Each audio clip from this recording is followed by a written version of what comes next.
names of God in the Bible was Jehovah Rohi, which means the Lord is my shepherd. So, and David wrote this psalm, and David, even though he became a famous king of Israel, and he probably wrote the psalm later on in his life, before that he had defeated Goliath the giant, but actually as a young boy he had been a shepherd, and he knew what it was like, because in Bible times to be a shepherd you had to be prepared to lay down your life to protect the sheep from wild animals, to find food for them, to find water for them.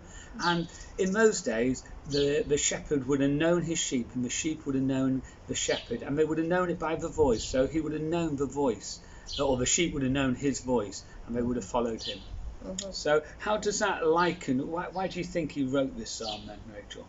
Well, I just wonder if David had a quiet moment and he was kind of remembering about his days as a shepherd, looking after his dad's sheep, and how he cared for them, how he got to know them, how he protected the sheep, and how he was even prepared to lay down his life for the sheep.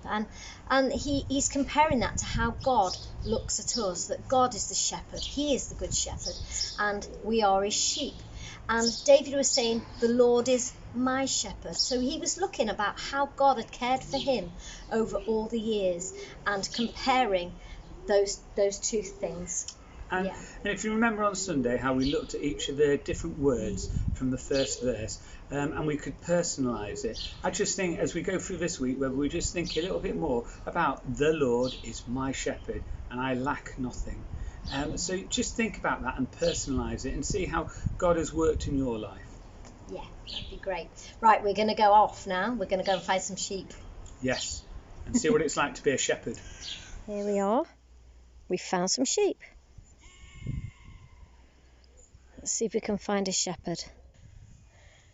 All in a day's work looking for my sheep.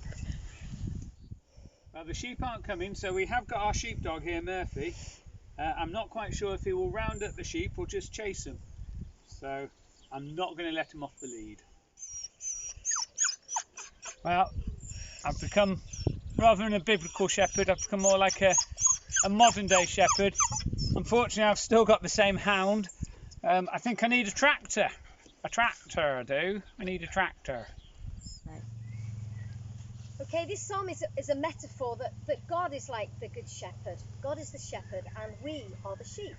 So, being a shepherd isn't about running around with fancy clothes. What is a shepherd, Hamish? A shepherd's job is there to look after the sheep, to provide for them by giving them food and water, by giving them shelter and protecting them, and making sure they're healthy.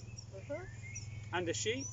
Well, the sheep are a little bit like kids. They get easily distracted, they sometimes wander off, they get lost, they need a lot of guidance, they need protecting, caring for and loving. So, we would like to get you to look at John chapter 10 verses 11 to 18, where it talks about the good shepherd. Yeah, Jesus himself called himself a good shepherd. He said, I am the good shepherd, and the good shepherd lays his life down for the sheep. So we want you just to have a look and a read of that this week and think about it along with verse 1 of this psalm. So yes, remember what we did on Sunday night? We read through just that first verse, read it through again and chew on it. Just like a cow chews the grass and chews the cud, we want you to be thinking about that verse right throughout this week. So look at that verse and look at what it says in John. Okay.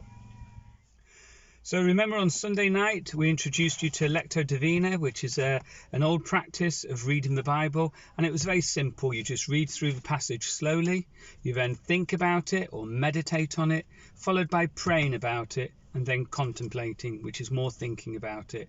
So we want to do that each week with every verse as we go through Psalm 23. So below are some links just to remind you of what we watched on Sunday night, and for anyone else who is new to it. So do check out the links below, and we'll see you next week.